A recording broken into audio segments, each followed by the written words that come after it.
नमस्कार, मैं हूं प्रदीप कुमार। आप देख रहे हैं पॉलिटिकल आइडिया। पॉलिटिकल आइडिया के आज के इस अंक में आप सभी दर्शकों का बहुत बहुत स्वागत है। मित्रों, कहा जा रहा है कि विगत 10 वर्षों के अंदर भारत के अंदर अगर भारत की राजनीति में जो सबसे बड़ा परिवर्तन आया है तो वो परिवर्तन आया है भारत की राजनीति के चरित्र में। और वो चरित्र क्या है कि भारत की राजनीति में आप कह सकते हैं कि जो भारत का समाज है, भारत का समाज, भारतीय समाज में बता रहा हूं, ठीक है, भारतीय समाज, जो भारतीय विचारधारा है, जो भारतीय चिंतन परंपरा है, वो मौलिक रूप से आप कह सकते हैं इसके अंदर कट्टरता है ही नहीं। इसके अंदर इससे ज्यादा उदार संस्कृति दुनिया में मिलेगी नहीं। अब इससे बड़ा सबूत क्या होता है मित्रों कि जब भारत ही दुनिया का एकमात्र ऐसा देश है, दुनिया का भारत ही एकमात्र ऐसा देश है जहां पत्थर भी पूजे जाते हैं, जहां पत्थर भी पूजे जाते हैं, जहां कुत्ते भी पूजे जाते हैं, जहां चूहे भी पूजे जाते हैं, जहां सांप भी पूजे जाते हैं। अब आप अनुमान लगा सकते हैं कि क्या भारत में कट्टरता हो सकता है? नहीं हो सकता। भारत दुनिया का सबसे सर्वाधिक उदार देश माना जाता है। भारत की संस्कृति, भारत की मिट्टी, भारत की हवा, ये इतनी पवित्र है कि इसके अंदर कट्टरता आ ही नहीं सकती जब तक भारत के, और भारत में आई भी नहीं कट्टरता। भारत में कट्टरता का प्रवेश तभी हुआ जब भारत की सीमाएं बाहरी संस्कृतियों के लिए खोली गई। लेकिन आज भी जो वर्तमान परिस्थिति देखेंगे आप, आज भी सीमाएं खोलने के बावजूद यह बात तय है कि भारत की मौलिकता को बदलने का प्रयास लगातार हुआ, लेकिन आज भी भारत बदला नहीं है। इसीलिए भारत के अंदर कट्टरता नहीं है, अतिवाद नहीं है। भारत में अगर कई बार लोग कहते हैं ना कि भारत की मूल आत्मा सेकुलरिज्म की है। सेकुलरिज्म मतलब क्या होता है? ये तो सेकुलर शब्द जो है ये तो पश्चिम से आया हुआ शब्द है। इसका मतलब क्या होता है? सेकुलरिज्म का मतलब सीधा होता है चर्च का आधिपत्य सरकारों पे नहीं रहेगा। मतलब चर्च का काम अलग, सरकार का काम अलग। लेकिन भारत की संस्कृति अलग रही है। यहां कोई चर्च का पोप की तरह आदेश देने वाला कोई रहा नहीं है कभी। हां, एक बात तय है कि कई राजाओं ने भारत में संतों की चरणों में बैठकर शासन किया है। तो आज मित्रों इस वीडियो में हम समझते हैं कि कैसे भारत का जो सेकुलर चरित्र रहा है, जो भारत की मूल आत्मा रही है सेकुलर चरित्र का, राजनीति का, धीरे धीरे कमजोर होते होते अब लगभग आप कह सकते हैं कि ये लगभग बहुत हद तक राजनीति में बता रहा हूं, समाज नहीं बदला है। राजनीति तो बदलती रहती है, राजनीति तो बदलती रहती है। भारत के अंदर ऐसे ऐसे दौर भी आए मित्रों जब धर्म के आधार पर व्यक्तियों के अधिकार छीन लिए गए। केवल धर्म के आधार पर व्यक्तियों के अधिकार छीन लिए गए, या फिर धर्म के आधार पर उनके ऊपर टैक्स लगा दिया गया कि अगर आप मतलब जजिया का नाम सुना है ना, तो धर्म के आधार पर टैक्स था नहीं। तो ये चीजें हुई, लेकिन भारत की मौलिकता नहीं बदली है। और भारत की मौलिकता आपके कई उदाहरण मैं बताऊं। सबसे बड़ा उदाहरण देख लीजिए जेंडर इक्वलिटी के मामले में।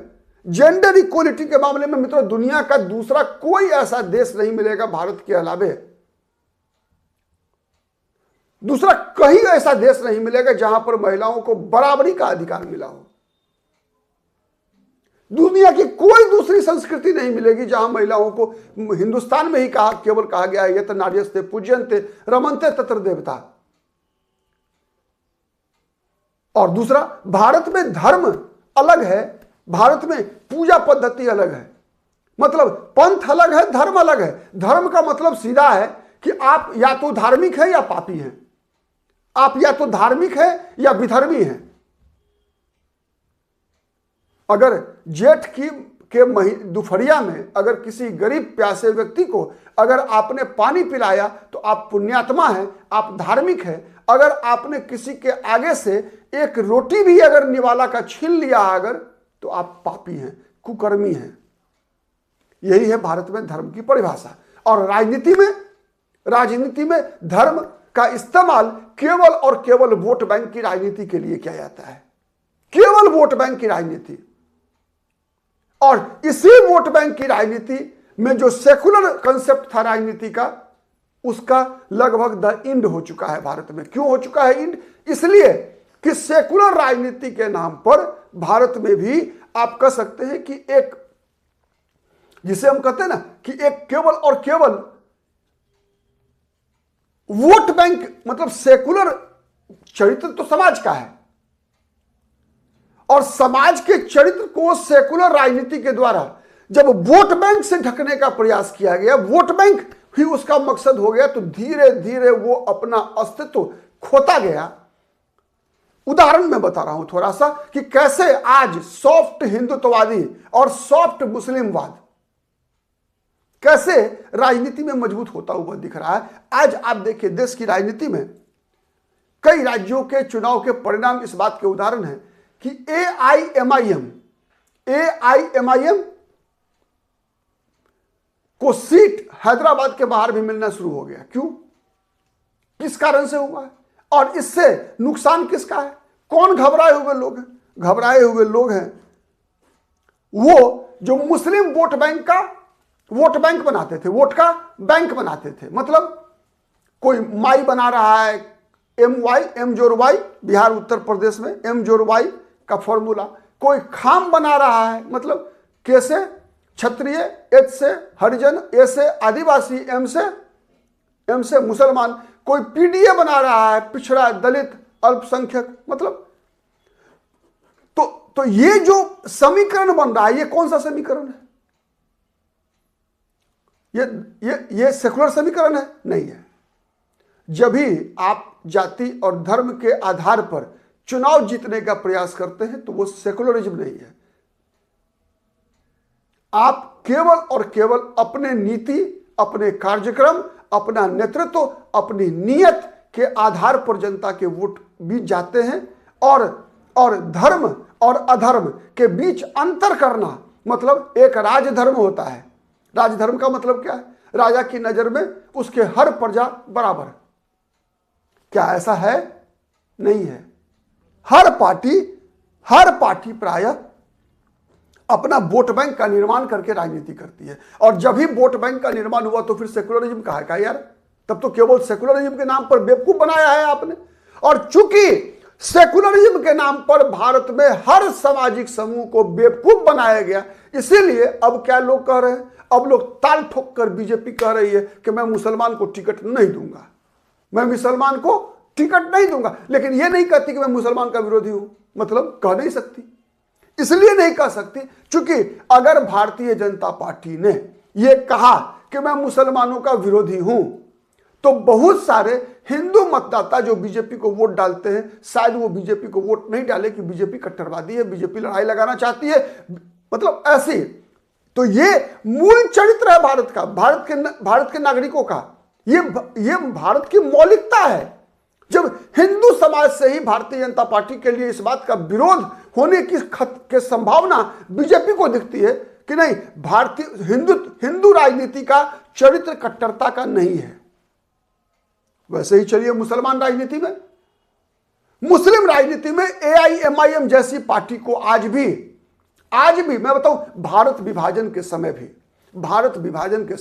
भी यह बात सही है कि बिहार उत्तर प्रदेश के मुसलमानों ने मुस्लिम लीग का समर्थन किया था, भारत विभाजन का समर्थन किया था। कोई इसमें संदेह नहीं है। और वो जिन्होंने भारत विभाजन का समर्थन किया था, मुस्लिम लीग के पक्ष में मतदान किया था, वो सब अधिकतर लोग भारत में ही रह गए। इस बात में कहीं कोई दुविधा नहीं है। लेकिन एक बात तो है कि भारत में रहने वाले बहुत सारे मुसलमानों ने भारत विभाजन का विरोध भी किया था। तो ये भारत की मूल आत्मा है। एक उदाहरण केवल मैं बताऊं कि भारत की मूल आत्मा क्या है। मित्रों, पाकिस्तान और बांग्लादेश दुनिया में यही मात्र 2 ऐसे इस्लामिक देश हैं जहां आज भी कई मतलब वहां पर हिंदुओं का नरसंहार हुआ, धार्मिक आधार पर उनका कन्वर्जन कराया गया, सब कुछ हुआ, आज भी हो रहा है। लेकिन इसके बावजूद पाकिस्तान और बांग्लादेश में महिलाएं वहां की प्रधानमंत्री बनी, तो यह केवल और केवल भारत का संस्कार है। अदरवाइज भारत की मौलिकता है, क्योंकि पाकिस्तान और बांग्लादेश में रहने वाले जितने भी लोग हैं सब लोग कन्वर्टेड है। तो सोच कहीं ना कहीं पूरी खत्म नहीं होती, कुछ ना कुछ अवशेष होता है। तो इस अवशेष का ही परिणाम है कि पाकिस्तान और बांग्लादेश में महिलाएं भी प्रधानमंत्री बन सकी। पाकिस्तान बांग्लादेश के अलावा दुनिया के कोई ऐसा देश बता दीजिए जहां पर महिलाओं को इस्लामिक कंट्री में प्रधानमंत्री, राष्ट्रपति, राष्ट्राध्यक्ष बनने का अवसर मिला हो? नहीं मिलेगा, नहीं मिलेगा। यह भारत का संस्कार है, यह भारत की मौलिकता है कि पाकिस्तान में बेनजीर भुट्टो, शेख हसीना या बेगम खालिदा जिया बांग्लादेश की प्रधानमंत्री बन सकी। सहमत है या नहीं है? आज मरियम नवाज पाकिस्तान में पंजाब की मुख्यमंत्री हैं, यह भारत का संस्कार है। तो आज लोगों ने क्या सोचा?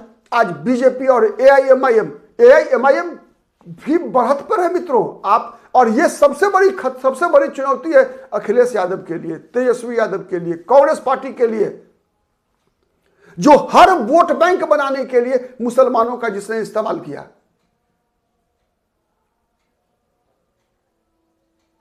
कि लोगों ने देख लिया कि यार छुप के करना है तो चलो हिंदू की राजनीति करना है, बीजेपी के साथ मुसलमानों की राजनीति करनी है तो चलो अब छोड़ो, अब बेकार की बातें और सीधा अपना लो, ओवैसी को नेता के रूप में स्वीकार कर लो। तो ये जो राजनीति है कहीं ना कहीं उसी सेकुलर राजनीति के नाम पर वोट बैंक पॉलिटिक्स का परिणाम है कि लोगों ने इस चुनाव के अंदर विगत में जो भी दिल्ली विधानसभा के चुनाव हुए हो, बिहार विधानसभा के चुनाव हुए हो, झारखंड विधानसभा के चुनाव हुए हो, मुंबई में बीएमसी का चुनाव हुआ हो, केरल के स्थानीय निकाय के चुनाव हुए हो, सबके परिणाम देखिए आप। उस परिणाम का संकेत क्या है कि लोगों ने खुल्लम खुल्ला धर्म के आधार पर वोट मांगना शुरू कर दिया है।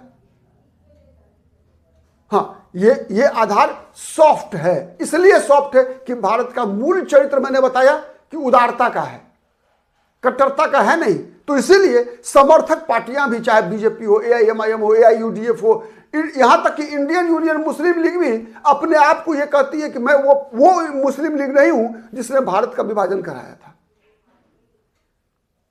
तो this is the basic difference कि भारत की राजनीति में सेकुलर राजनीति, जो वास्तविक सेकुलर राजनीति, जब वोट मांगने के लिए किसी का मजहब कोई आधार नहीं होता था, खत्म, खलास हो चुका है वो। अब देखते हैं, इसमें इतना याद रखिएगा मित्रों, राजनीति वह बहती हुई नदी के समान है जिसमें लगातार परिवर्तन होता रहता है। 90 के बाद एक दौर चला है राजनीति का 2025-26। अब देखेंगे आने वाले 5 वर्षों के अंदर थोड़ा परिवर्तन आएगा। अब राजनीति, देश की, भारत की राजनीति बदलने वाली है। कैसे बताएंगे अगले वीडियो में। बने रहिए पॉलिटिकल आइडिया के साथ। हमारी बातें अगर पसंद आती है तो प्लीज लाइक कीजिए, कमेंट कीजिए, शेयर कीजिए, जिससे कि अधिक से अधिक लोगों तक बातें पहुंच सके। अब तक यदि पॉलिटिकल आइडिया को सब्सक्राइब नहीं किया है तो प्लीज सब्सक्राइब कीजिए। आज के लिए इतना ही, बहुत बहुत धन्यवाद, नमस्कार।